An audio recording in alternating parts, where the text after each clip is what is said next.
Hi everyone, welcome back. Today we're going to learn how to use Vizard's powerful ad maker to create a talking head style advertisement. Start from the home page and click on Ad Maker. Next, choose Talking Head. Here you can paste the product link for the ad you want to create. I'm going to paste a blush product link copied directly from Amazon, then click Import. On the left side, Vizard automatically pulls in the product media, including both images and video assets sourced by Vizard.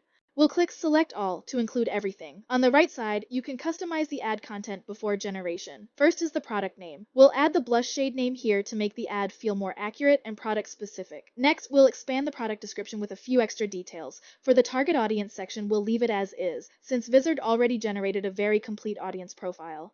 Then we'll make a few additions to the main message to better match the tone we want. Now click here to choose your preferred avatar. I'm going with Emily since her look fits beauty product content really well. After that, select your favorite subtitle style.